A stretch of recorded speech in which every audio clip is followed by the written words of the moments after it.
¿Cómo están ustedes? Les damos la bienvenida a Noticiero Judicial. La invitación es a que en los próximos 30 minutos revisemos las principales informaciones surgidas esta semana. Los siguientes son los titulares. Proyecto ganador de un FONDEF busca establecer instrumentos que logren disminuir la cantidad de declaraciones que prestan los menores víctimas de delitos sexuales. El Poder Judicial se prepara para ser anfitrión de la 17ª Cumbre Judicial Iberoamericana. Estudiantes de Derecho de la región del Biobío realizan visita a Corte de Apelaciones de Concepción. Comenzamos a revisar las noticias aquí en Noticiero Judicial. Según datos entregados por la Fiscalía Nacional, durante el 2013 se registraron casi 7.000 denuncias de abusos sexuales con contacto físico en contra de menores de 14 años. El proceso actual obliga a los niños y también a las niñas, obviamente, a prestar declaración hasta 10 veces, un padecimiento que puede profundizar el daño y también las secuelas que ellos deben enfrentar. Todos los operadores del sistema de justicia penal están de acuerdo en que hay que proteger a niños y niñas en torno a este tema. Conocimos un proyecto ganador de un FONDEF que busca evitar eso que se llama victimización secundaria o revictimización. Veamos la nota. La denuncia, las declaraciones, los peritajes y el juicio. En total, entre 5 y 10 sesiones debe enfrentar un menor de edad que es víctima de un delito sexual. Situación que para muchos los expone a lo que se conoce como victimización secundaria, es decir, revivir una y otra vez la traumática experiencia que denuncian.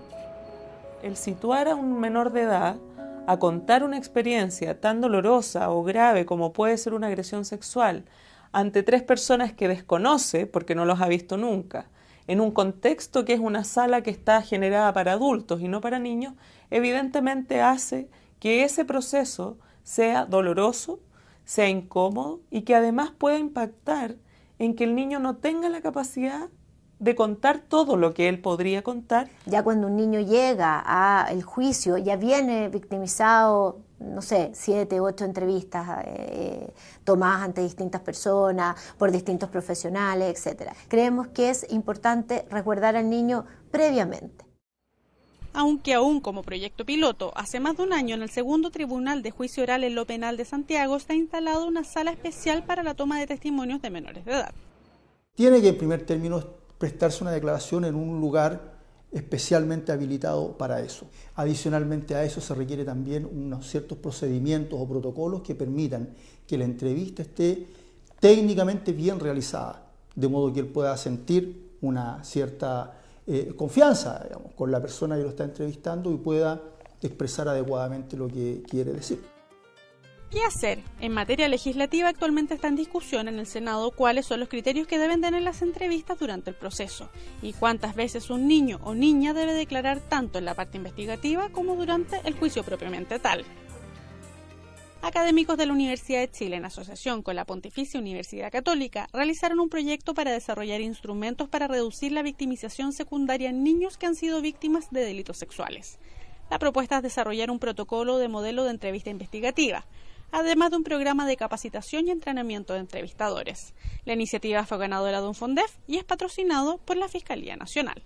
Este proyecto lo que busca es la capacitación de los profesionales que van a tener la responsabilidad del contacto directo con los niños, entendiendo que de las acciones que haga o no haga este profesional va a depender la posibilidad de que los tribunales tengan una mejor prueba testimonial que les permita trabajar también con mejores elementos de juicio y también liberar de esa manera al niño de ser una fuente permanente de información que una y otra vez sea demandado por el sistema de investigación. Este proyecto precisamente en lo que se concentra es en que tengamos entrevistadores capacitados, formados especialmente en este instrumento, de modo tal de que no tengamos que volver ese foco a cuestionar al menor, sino que centralizarlo en haber hecho una buena diligencia de entrevista con la obtención de un testimonio que nos permita, por cierto, a la luz de la investigación que desarrolla de manera exclusiva el fiscal, dirigiendo a las policías, obtener todos aquellos elementos de prueba que den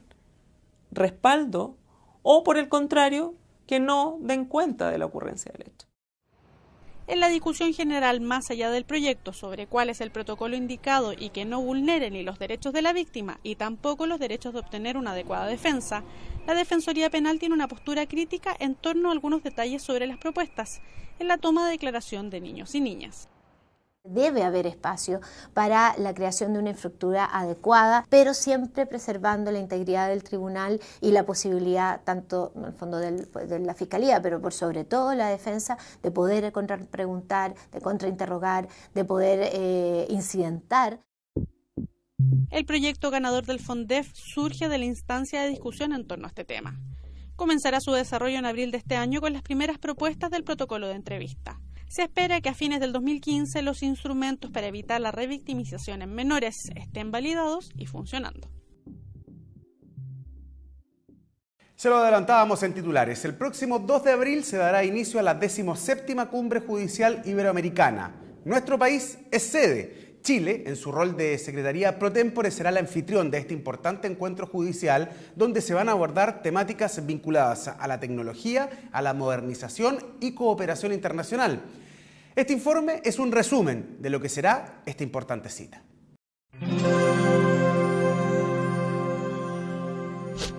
Ven a compartir, ven a compartir. Las máximas autoridades judiciales de los 23 países que integran la cumbre, incluido Chile, se reunirán en Santiago entre el 2 y el 4 de abril con motivo de la Asamblea Plenaria de la Cumbre Judicial Iberoamericana. Los principales ejes de este encuentro están señalados en el eslogan de esta edición: una justicia de futuro, integrada, planificada y tecnológicamente desarrollada. La primera reunión preparatoria se llevó a cabo en septiembre de 2012 en la ciudad de Guadalajara, en México. En la oportunidad se definieron grupos de trabajo que serían parte de esta versión.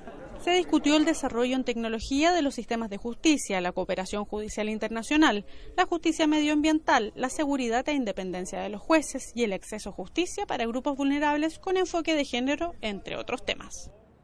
Ha sido bastante positiva, por cuanto se desarrolló en varios frentes. El primero, el relacionado con los proyectos antiguos que se mantienen.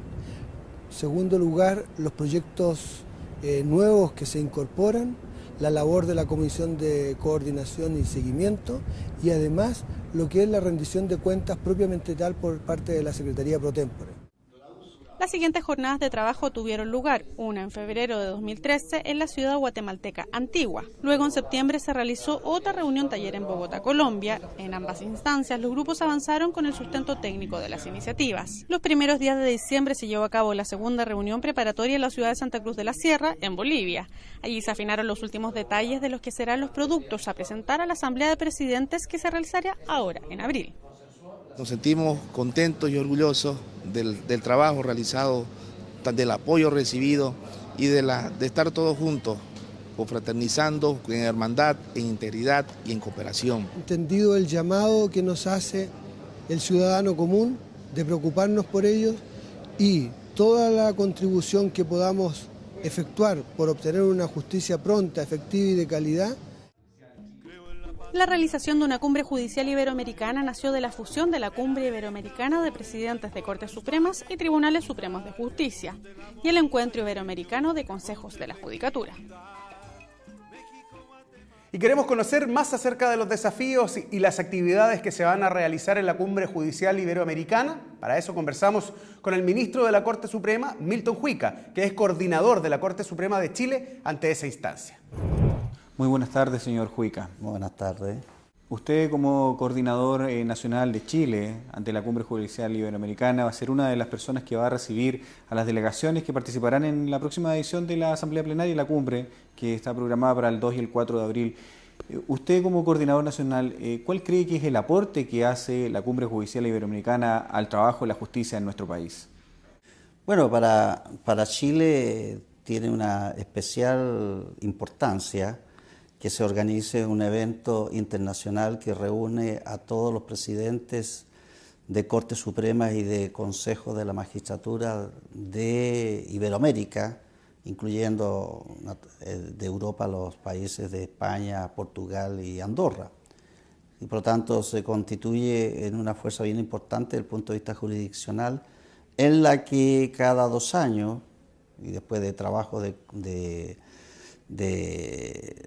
comisiones especiales, se presentan entonces un programa de trabajo para 2 años siguientes, con lo cual los jueces, los ministros de corte, todos los que trabajan en justicia, tienen un referente muy importante de cómo se encuentra al día a nivel iberoamericano, a nivel global o a nivel, digamos, internacional la administración de justicia en nuestros países. Y por lo tanto, estas reuniones que ya vienen realizando, usted señala que es la 17ª cumbre, y yo he participado en varias de ellas, incluyendo aquellas en que la Corte Suprema, los presidentes de Corte Suprema participaban solos.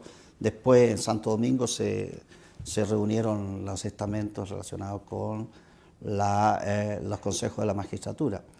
Y por lo tanto, mi experiencia me ha indicado, porque yo he participado anteriormente como coordinador de la cumbre, a través de la Corte Suprema de Chile, después participé como presidente de la Corte Suprema, y vuelvo nuevamente a la labor de ser coordinador nacional de las cumbres. Y por lo tanto, mi experiencia me ha indicado que esto siempre ha sido positivo desde el punto de vista de la integración y del punto de vista de aportar a las sociedades que están involucradas nuevas ideas, nuevos trabajos, nuevas proyecciones del derecho, del estudio del derecho y de la aplicación en el derecho internacional.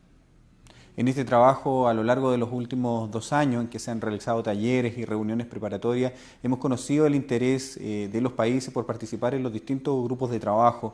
¿Qué es lo que deberían esperar estos países, estos poderes judiciales, del trabajo que se realice en Santiago y que realice el Poder Judicial de Chile en esta asamblea plenaria? En realidad, mi experiencia me ha indicado que los países organizadores se preocupan bastante de hacer una gran organización respecto de estas cumbres. Y por lo tanto, Chile tiene una vara bastante alta después de las últimas que se han realizado en Argentina, en Uruguay, en Brasil, que su organización ha sido de bastante calidad. Y por lo tanto, nosotros nos hemos esforzado para hacer una cumbre que realmente sea algo significativo, que note una diferencia y que los países que vienen invitados se sientan muy confiados, se sientan bastante bien de trabajar en Chile. Dentro de los grupos de trabajo que se han ido desarrollando durante estos últimos 2 años hay uno muy relevante y que el Poder Judicial de Chile ha tenido una participación activa que tiene que ver con cooperación judicial internacional. ¿Qué es lo que espera que emerja como un producto de la Cumbre Judicial Iberoamericana y cómo esta cooperación judicial podría beneficiar a nuestro país? A ver, en verdad, si uno quiere buscar los aspectos positivos de lo que produce una Cumbre Judicial Iberoamericana, tiene bastante precedentes de productos que han sido importantes y que vienen de otras cumbres. Por ejemplo, el Código de Ética Iberoamericana Judicial es un buen producto. Las 100 reglas de Brasilia son un producto extraordinario, y en general los estatutos del juez iberoamericano. En realidad uno puede señalar todos los trabajos que se han acordado y se están desarrollando y se están aplicando en la práctica.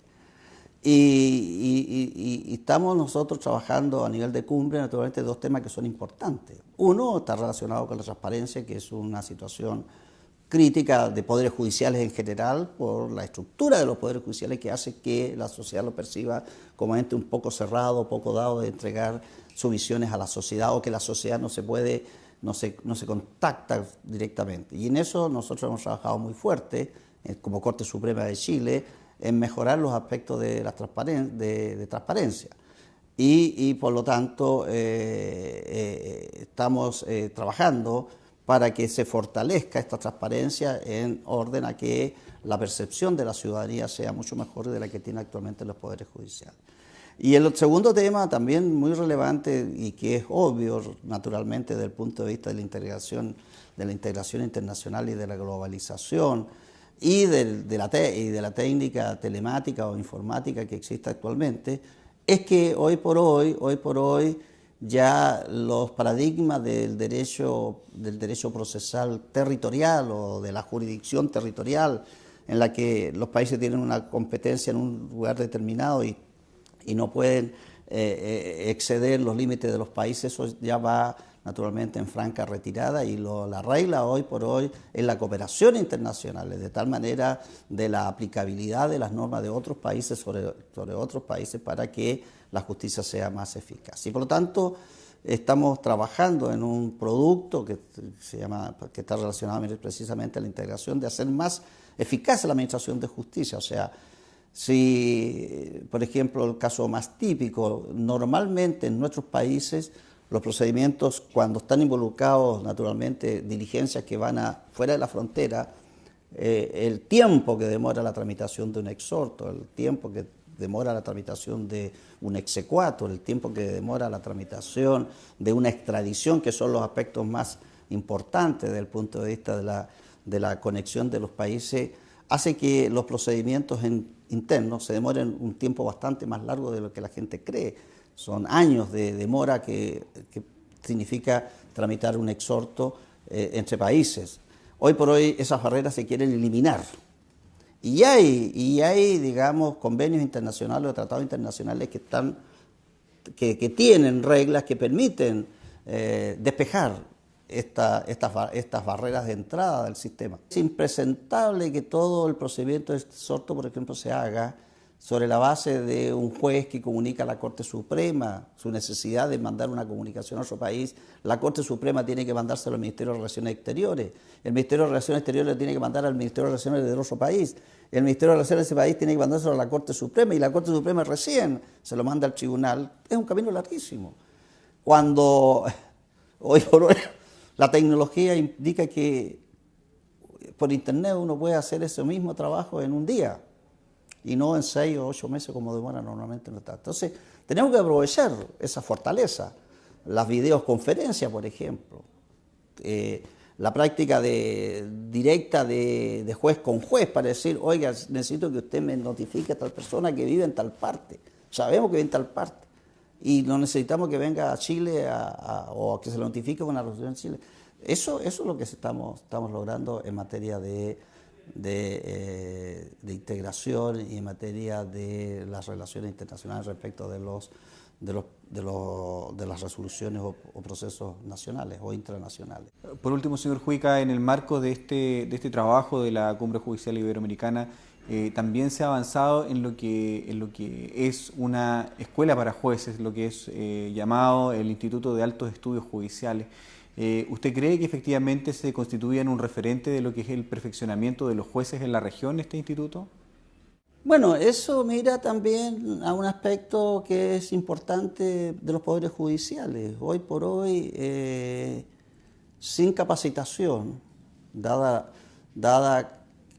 a que el derecho ya ha terminado de ser un derecho general, sino que las especialidades están, digamos, vigente en todas partes, es imposible encontrar o pretender que un juez tenga que tener conocimiento de todas las materias del derecho.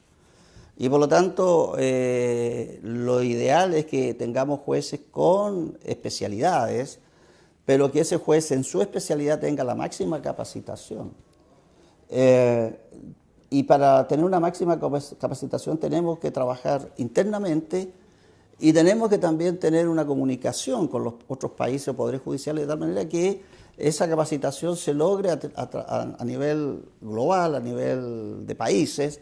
Y por eso es que hace tiempo, ya esto lo presentó Venezuela hace muchos años, en un principio en la proyección de una universidad iberoamericana judicial, que evidentemente es bastante ambicioso y difícil de lograr, requiere muchos recursos, aun cuando un país tenga el interés de tener esa universidad en su país, en el fondo necesita muchos recursos. Pero se puede lograr entonces rebajar, digamos, esa aspiración a algo que es posible hacerlo, y eso es lo que se va a hacer con este nuevo proyecto, que naturalmente va a ser decidido en la cumbre de abril próximo en nuestro país. Muchísimas gracias, señor Juica, por su tiempo. Muy bien.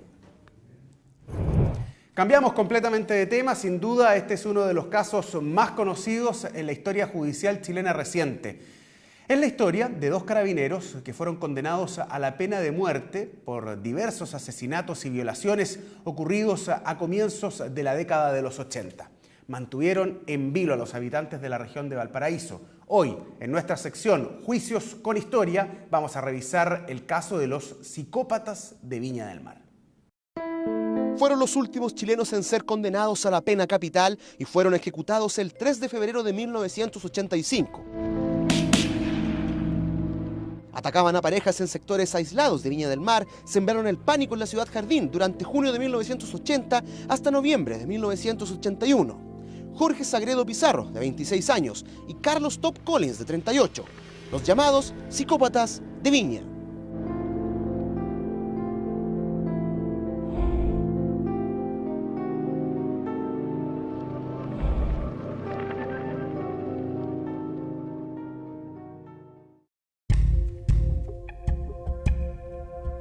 La seguidilla de delitos comenzó el 5 de agosto de 1980, cuando fue atacado Eugenio Fajardo en el camino El Olivar. Sagredo fue identificado como el autor del asesinato de Fajardo y de la violación de su acompañante. Top Collins, según declaración, fue coautor. El 12 de noviembre de 1980, cerca del Estadio Sausalito, fue asesinado el doctor Alfredo Sánchez y posteriormente violaron a su acompañante Fernanda Bolé, quien reconoció a Sagredo como a uno de los autores. En total cometieron 10 homicidios y 4 violaciones y tuvieron en vilo a la región de Valparaíso y a todo el país.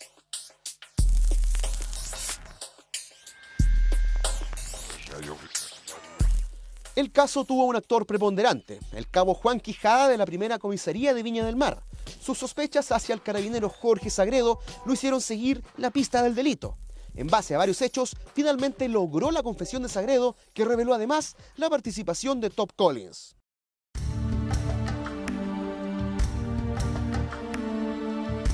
Quijada finalmente denuncia al OS7 a Jorge Sagredo y Carlos Top Collins. Ambos fueron detenidos y declarados reos por la ministra en visita de ese entonces, Dinora Camerati. El proceso judicial, que comenzó en 1982 y terminó en 1985, concluyó con la confirmación de su condena a pena de muerte, tras casi 3 años de investigación. La decisión final, tomada por la Corte Suprema, causó gran conmoción en la opinión pública. La historia llegó a su fin el 5 de febrero de 1985, cuando un pelotón de fusilamiento acabó con la vida de ambos. Terminaron siendo los últimos ejecutados por la pena de muerte. En enero se aprobó la nueva ley de quiebras. Por primera vez no solo incluye a las empresas, sino que también a las personas. Dentro de todo lo que estipula la nueva normativa está la protección de quienes presenten dificultades económicas ante juicios ejecutivos. ¿Sabe lo que es, por ejemplo, un embargo? Esta es la pregunta de la ciudadanía. Quiero preguntar qué es un embargo. Es un acto judicial que tiene por objeto afectar determinados bienes del deudor para hacer efectivo el cumplimiento de una obligación en dinero a través de la venta en subasta pública. Solo puede ser decretado por un juez en la tramitación de un juicio ejecutivo. En caso de bienes inmuebles como son las casas o los departamentos, el embargo se realiza mediante la inscripción del mismo en el conservador de bienes raíces correspondiente a la comuna en que se ubica el inmueble. En el caso de los bienes muebles, como son el living, los televisores, los electrodomésticos, etc., el funcionario que efectúa este acto es el receptor judicial, quien se hace presente en el domicilio y anota los bienes que serán embargados. En el caso de que el funcionario no encuentre moradores en el lugar o ellos se opongan al embargo, podrán solicitar ayuda a la fuerza pública. El Internado Nacional Barros Arana es uno de los establecimientos educacionales más emblemáticos en la historia de Chile. De este colegio han egresado expresidentes de la República, parlamentarios y autoridades también del Poder Judicial. Uno de ellos, el actual presidente de la Corte Suprema. El ministro Sergio Muñoz inauguró el año académico y de paso rememoró sus años que pasó en ese emblemático liceo. Fuera de cámara confesó que no se lo esperaba. Caluroso recibimiento para uno de los exalumnos destacados del Internado Nacional Barros Arana, el presidente de la Corte Suprema, Sergio Muñoz. La visita fue realizada por la inauguración del año escolar del emblemático establecimiento. Ante estudiantes, profesores y autoridades, el presidente del máximo tribunal recordó algunas anécdotas durante su paso por el INBA, donde egresó en 1974. Tras su alocución, fue galardonado por el Centro de Alumnos debido a su extensa trayectoria en el campo judicial y por su actual investidura. Ha sido una instancia, yo creo, para mí muy emocionante, inédita, y que el colegio haya podido detenerse un instante y poder recibir a este exalumno ha sido gratificante. Además de la máxima autoridad del Poder Judicial, de este lugar egresaron alumnos como el expresidente Patricio Elwin, el expresidente del Banco Central, Carlos Massat, y el recientemente retirado ministro de la Corte Suprema, Juan Araya. Es un tremendo reconocimiento primero a su labor y sin duda a la tarea que tiene el Internado Nacional de Barros Arana de resituar su nombre, sus 112 años de trayectoria histórica acá. La rectora del INBA y los profesores agradecieron la presencia del ministro. Todos concordaron que estas personalidades contribuyen al prestigio de esta institución educacional. Cambiamos de tema, volvemos con informaciones que nos llegan desde regiones, anticipándose de alguna forma a lo que les espera en el futuro. Un grupo de estudiantes de primer año de Derecho de la Universidad Católica de la Santísima Concepción visitó las dependencias de la Corte de Apelaciones de la capital del Biobío. Fueron recibidos por el propio presidente del Tribunal de Alzada, y este es el informe que nos llega desde Concepción. Llevan solo unos pocos días de clases y estos 100 estudiantes ya tuvieron su primer encuentro con el futuro más cercano de su profesión en plena Corte de Apelaciones de Concepción. Son alumnos de primer año de Derecho de la Universidad Católica de esa ciudad. Con rostros de sorpresa y también de concentración, los novatos estudiantes fueron recibidos por los funcionarios Víctor Toledo y Patricio Fuentes, quienes les mostraron en profundidad todo el edificio y su funcionamiento. Un recorrido extenso que incluso contó con la presencia del presidente del Tribunal de Alzada de esa ciudad, el ministro Jaime Solís. El magistrado, a pesar de su apretada agenda, se hizo un tiempo para estar con los jóvenes. Y las puertas de la Corte de Apelaciones siempre van a estar abiertas para que ustedes puedan presenciar todas las funciones que desempeña esta Corte. Tras la visita, todos los alumnos coincidieron en la importancia de comenzar a adaptarse a esta nueva realidad. La visita me parecía bastante interesante porque nos podía proyectar a cada uno cómo podíamos llegar a ser a nuestro futuro, y también nos da cuenta de que la abogacía igual tiene un campo bastante amplio y es bastante interesante y entretenido conocer prácticamente nuestra futura casa. La visita me pareció demasiado interesante, nos ayudó a conocer un poco de lo mucho que vamos a aprender, nos adelantaron como el camino a lo que va a ser nuestra proyección de vida. Creo que fue una oportunidad única el de poder estar acá porque fue una experiencia más cercana y poder recorrer la sala y de qué forma está constituida cada tribunal, y especialmente esta sala de apelaciones. Así que contenta y agradecida por todos los apuntes que igual nos dieron hoy día.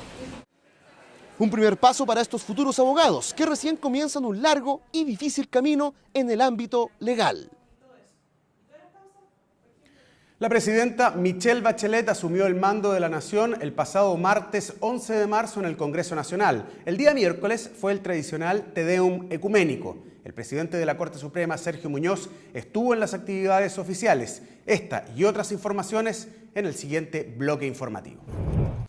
En el marco de las actividades dispuestas para el cambio de mando presidencial, como máxima autoridad judicial del país, el presidente de la Corte Suprema, Sergio Muñoz, asistió a la ceremonia en la que Michelle Bachelet juró como nueva presidenta de la República. Conforme al protocolo establecido, el presidente Muñoz asistió al Palacio de la Moneda para saludar a la nueva mandataria. Durante la mañana del miércoles, la máxima autoridad judicial participó en la Catedral Metropolitana en un acto ecuménico similar al que se realiza en fiestas patrias, denominada Oración por Chile.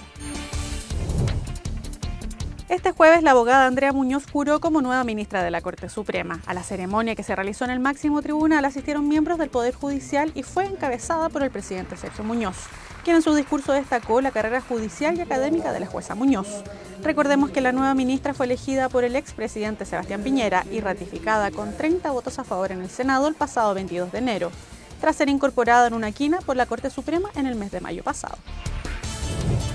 con la presencia del presidente de la Corte de Apelaciones de Santiago, Mauricio Silva, del presidente de la Corte de Apelaciones de San Miguel, Claudio Pavés, y del director del Servicio Médico Legal, doctor Patricio Bustos. El pasado miércoles se inauguró en el Centro de Justicia de Santiago la exposición histórica llamada Los inicios del Instituto Médico Legal.